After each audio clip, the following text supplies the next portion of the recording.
All right, strap in everyone because today we are diving deep into some seriously creepy stuff. Oh, yeah. We're going to be cracking open the Black Codex today, Oh, exciting. which, as many of our listeners probably already know, is, Right. well, let's just say it's a book filled with all kinds of Yeah. dark and fascinating secrets about a whole pantheon of gods. A pantheon, yeah. Some a little more intense than others. Yeah, I think that's putting it lightly. But before we get into all that, I just want to say Yeah. it's always amazing to me how Right. these ancient texts really give us a glimpse into, like, Yeah. the darkest parts of human belief and imagination. Oh, absolutely. Mm-hmm. It's like they're holding up a mirror to our deepest fears and fascinations, right? Exactly. And speaking of fears and fascinations, that brings us to the star of today's show, Arrhenius. Oh, yes, Uranius, the poster child for all things delightfully disturbing. Okay, so maybe not delightful for everyone. Right. I mean, this is a deity who embodies, well, pretty much everything we instinctively recoil from: decay, disease, death, the fun stuff. The cheery side of existence. Exactly. And the Black Codex doesn't hold back on the visuals either. Oh, no. They describe him as this skeletal figure draped in robes with flames actually burning in his eye sockets. Yeah, not exactly someone you'd want to bump into in a dark alley. Definitely not first date material. Yeah, it's like his appearance is designed to just tap into those primal fears we all have about mortality and the unknown. Right. Like they're sending a very clear message. Do not mess with this guy. And then you have those nicknames, the Reaper, the Rotting Lord, the Unclean One. It's all very deliberate, Totally. Like they're trying to strip away any humanity, make him seem utterly otherworldly. Exactly. They want to emphasize that he's not just death, he's something more, something that defies our understanding and control. I mean, he's definitely got this whole brand going on. Oh, absolutely. It's Yeah. like he's cultivated this persona of ultimate decay and corruption. Yeah. And what's interesting is that it's not just about death itself, right? It's like he's Mhm. got this whole portfolio: corruption, disease, poison, necromancy. It's like he's obsessed with the entire process of decay and its power. What I find fascinating is how his domains all kind of intertwine, Right. like threads in a tapestry of utter destruction. Oh, wow. That's a good one. You've got disease leading to decay, decay fueling corruption, Yeah. and necromancy. Well, that's just him manipulating the forces of life and death itself. So it's not just about ending things. It's about twisting them, perverting them, using them to his advantage. Precisely. It's like he's found a way to weaponize the natural order, Mhm. turning it against itself. That's kind of brilliant in a terrifying sort of way. Oh, absolutely. So just to be clear, he's not the god of the undead, Right. right? I think I got that mixed up. No, that's Malik. Another fascinating figure, to be sure, but very different from Arrhenius. Okay, good, because I was picturing him leading this whole army of zombies. Well, there might be some zombies involved. Yeah. But Arrhenius is more about the transformation of life through death. He doesn't just command the undead. He creates these unsettling variations, almost like he's experimenting with the very nature of death itself. So he's less of a general and more of a mad scientist? Perhaps a bit of both. Hmm. But his focus is definitely on the creative potential of decay, on using death as a tool to shape new and often terrifying forms of life. That's both disturbing and kind of intriguing at the same time. It's like staring into the abyss and finding something strangely beautiful staring back at you. Okay, well, you can have that abyss all to yourself. Right. But I will say, I am curious to learn more about this guy. Oh, there's plenty more to discover. Speaking of discoveries, did you know that Arrhenius wasn't always the god of rot and ruin? Oh, yes. The Black Codex actually gives us some hints about his backstory. Get this. He used to be the high priest to another deity named Danae. Quite the career change, wouldn't you say? That's one heck of a resume update. It makes you wonder what kind of ambition would drive someone to go from serving a god to wanting to become one. Right, like was he just bored with the whole high priest gig? Did he see an opening in the divine job market? The text hints at a thirst for power that went far beyond his priestly duties. It suggests that he saw something more, something deeper in the forces of decay, something that transcended the fleeting nature of mortal existence. Wow, so he was already thinking long term, even back then. Oh, absolutely. Arrhenius is a master strategist. He's always playing the long game. It also makes you wonder what his relationship with Danae was like. Right. Was there some kind of falling out? A clash of ideologies? Maybe they had a disagreement over the church's interior decorating scheme? Perhaps Arrhenius felt that the sanctuary could use a bit more, shall we say, bone decor. I can see it now. Bone chandeliers, skull-shaped sconces, a nice black ooze fountain in the courtyard. Very chic, very Arrhenius. But seriously, the text doesn't give us a lot of details, but it definitely suggests there was some tension there. It hints at a complex dynamic between them, one that likely played a significant role in Arrhenius's transformation. So, we've established that Arrhenius is power-hungry, has a thing for decay, and may or may not have had some divine office drama going on. It's a potent combination, wouldn't you say? But what about his followers? Who are the people who actually worship this guy? Oh, they're a fascinating bunch, to say the least. The Black Codex calls them bringers. Though most others prefer the term rotters. Yeah, I can see why. It definitely paints a more accurate picture. It's like one name is all about, ushering in this new era of decay. Right, they see themselves as agents of change. But the other name is just straight up, these people are creepy. Well, they do tend to embrace the darker side of things. And their motto, oh boy, it's a doozy. They would tell. There is a beauty in rot and corruption. Only by suffering and death may the hapless mortals experience true freedom. It's a chilling philosophy, but one that reveals a profound, albeit twisted, understanding of the world. It's like they're saying, embrace the decay. Let go of your illusions of control. They see death not as an ending, but as a liberation, a release from the constraints of the physical world. It's funny how most people go to great lengths to avoid those things. Well, the bringers aren't exactly known for their conventional thinking. And speaking of unconventional, the text mentions that some of them are drawn to certain professions. Oh, yes. The ones that deal with death, naturally. You've got your butchers, your executioners, your assassins. They see a certain sacredness in these roles, a connection to the cycle of life and death that Arrhenius embodies. It's like they're not just performing these jobs, they're participating in a ritual, a dark sacrament. Precisely. For them, death is not something to be feared. It's a force to be harnessed, a tool to be wielded. Right, and some take that a bit too far, it seems. Oh, yes. The text hints at followers who become serial killers, driven by their own twisted interpretations of Arrhenius's teachings. That's where things get really dark. It's a stark reminder that even within a belief system, there are always those who take things to extremes. So we've got power-hungry God, creepy followers, a fascination with death and decay. The makings of a great party, right? Maybe not the kind of party I'd want to attend. Well, their gatherings are definitely not for the faint of heart. So tell me, how do these bringers actually worship their god of rot? What are their rituals like? Oh, they're quite a spectacle. I bet. Picture this: black and crimson robes, bone masks, gatherings in forgotten temples and graveyards. Okay, so basically goth night at the cemetery. In a sense, yes. But for them, these locations are sacred. They resonate with the essence of Arrhenius, with a power of death and decay that permeates their belief system. I mean, I can see the appeal. It's about connecting with their deity on a visceral level, about surrounding themselves with the symbols of his domain. Makes sense. And their main temple, the Bone Crypt, is apparently located underground beneath an ancient battlefield. It's a place steeped in death, a testament to Arrhenius's enduring influence over the world. Talk about setting the mood. It's not exactly a place for lighthearted celebrations. Yeah. Definitely not your average Sunday service. And of course, no Arrhenius hangout would be complete without a few necromancers. Oh, right. Those guys are pretty popular in the bringers ranks, according to the Black Codex. Necromancy is central to their rituals.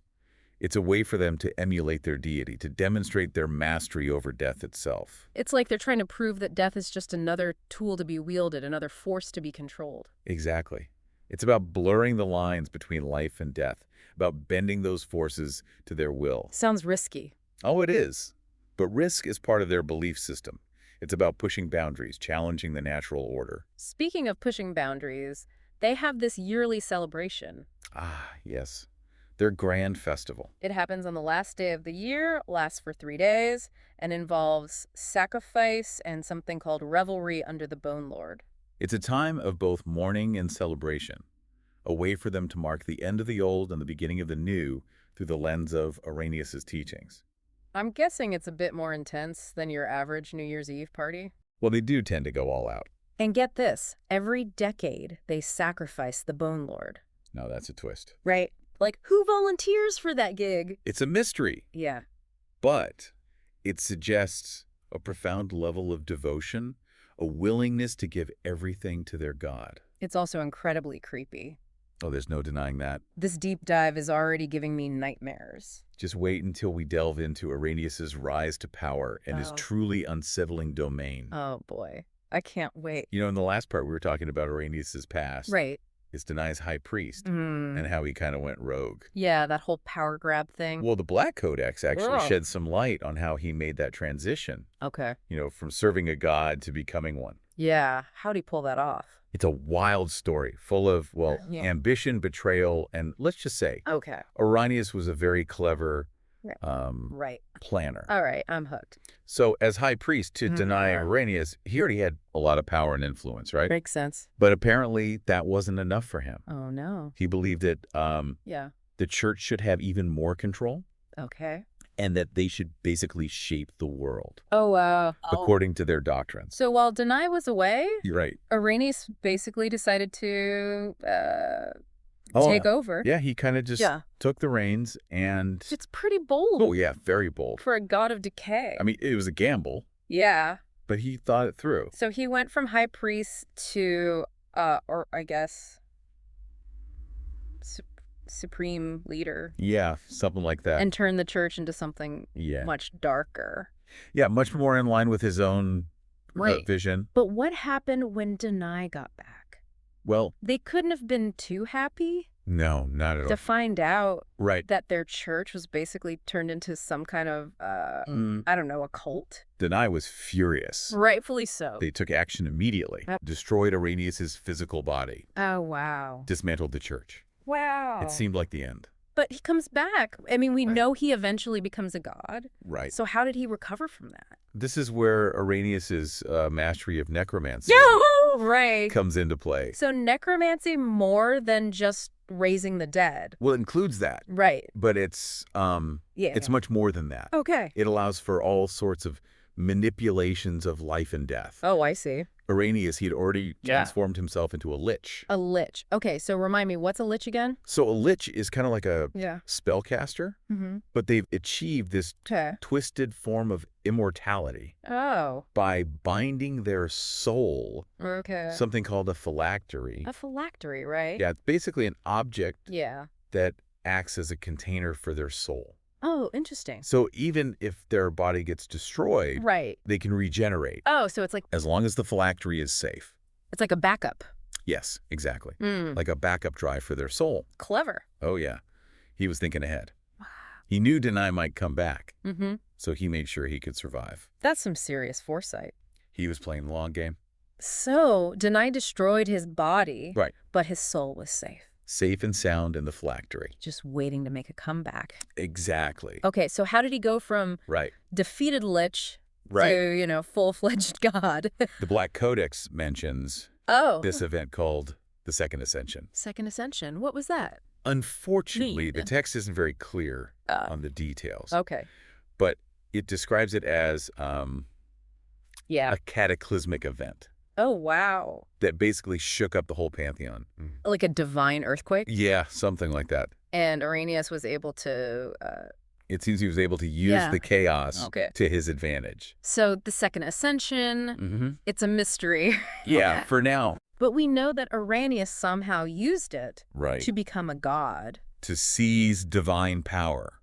That's quite a story. It is. So what does a newly ascended god of decay do Well, to celebrate? he created a domain for himself Oh, called the Weeping Cathedral. the Weeping Cathedral. Okay, that sounds... It's not a pleasant place. Tell me it's not in some, happy field of flowers. No flowers here. Okay. Picture a Gothic cathedral, Okay. but made entirely of Right. bone and cartilage. Oh, that's much worse. And it's constantly weeping blood Oh, that's even worse. and other bodily fluids. You win the award for the most disturbing image?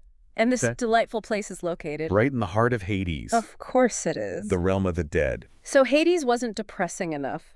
Apparently not. They had to add a weeping bone cathedral. Just to spice things up. So what does Arrhenius do in this What? lovely cathedral? He holds court from a bone throne, Of course. surrounded by his followers. Right. And he also has this Oh, hidden laboratory what? and library. In a laboratory. So Okay. he's still experimenting There's always experiment. with new and even Right. more disturbing ways Oh, to what's- manipulate life and death. Why stop now? Why? Always room for improvement. That's Arrhenius for you. But wait, there's one more location Oh, yes. mentioned in the Black Codex. The Black Pool. The Black Pool. It's a place of power Okay. and peril. Okay, tell me more. So picture an underground cavern Okay. filled with this rancid pool of bubbling black filth. It's like a divine sewer.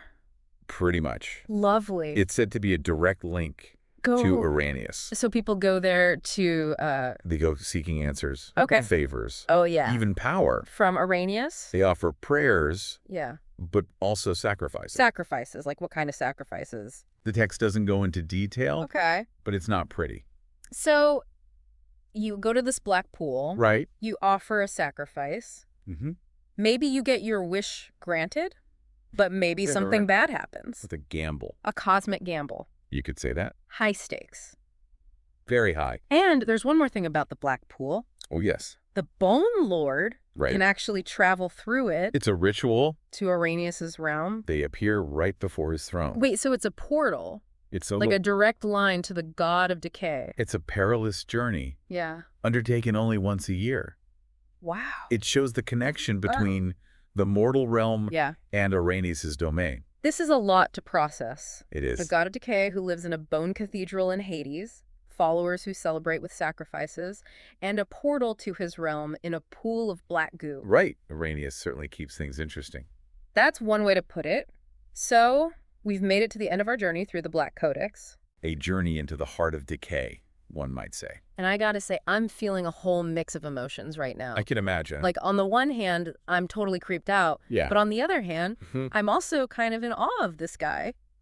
Arrhenius does have a way of Yeah. getting under your skin. He really does. But in a way, that's what makes him so fascinating. It's true. He challenges our ideas about what a god should be. Right. Like, he's not exactly benevolent. Not in the traditional sense, no. That's not gonna be handing out any divine favors. Unless those favors involve a healthy dose of decay and corruption, of course. But there's something about his story that just, it stays with you. It does, doesn't it? It's like he represents this side of belief Right. that's both terrifying and kind of alluring. It's the allure of the forbidden, I think. The Yeah. darkness that exists within us all. Yeah, and it makes you think about the nature of power. Oh, absolutely. The seductive nature of power, the lengths people will go to achieve it. And Arrhenius, he's clearly not afraid to Yeah. break a few rules He makes his own rules. to get what he wants. And what he wants is, Well- well, let's just say it's not world peace and harmony. What strikes me is that even though he's this god of, destruction and decay, Right. there's also this sense of purpose in his actions. He's not just randomly causing chaos. He's got a plan. He's a master manipulator, He's shaping the world. according to his own vision. It's almost like he Yeah. sees decay, Right. not just as an ending, No, it's a transformation a necessary part. of the cycle of life and death. It's a different perspective, that's for sure. It is. Okay, I gotta admit, I'm still kind of scared of this guy. I don't blame you. But I can't deny that there's this weird sense of awe. He's awe-inspiring, in a way. He's powerful, he's cunning, he's not afraid to get his hands dirty. He embodies those qualities we often admire, Right. but taken to a dark extreme. It makes you wonder about Yeah. the line between ambition and ruthlessness. It's a fine line. Sometimes. And the pursuit of knowledge Yes. versus the desire for control. Those things can be intertwined, can't they? And of course, the Black Codex only gives us Right. little glimpses It's like a puzzle with missing pieces. into this whole world. It leaves you wanting more. It really does. What happened during the Second Ascension? Yeah, what was that all about? Are there other gods out there Right. as complex and compelling as Arrhenius? So many questions. And that's the beauty of it, isn't it? I guess so. These ancient texts, they spark our curiosity. Yeah. They make us think, They make us want to learn more. right? Even if the answers are unsettling. Well, this has been quite a deep dive. It has been. We've learned about a god of decay. His followers, his ritual, Beeping bone cathedrals. black pools of goo. I think I need a nap. Probably a good idea. Until next time, everyone. Stay curious. And maybe avoid any dark alleys. Or bubbling pools of black liquid. Sweet dreams.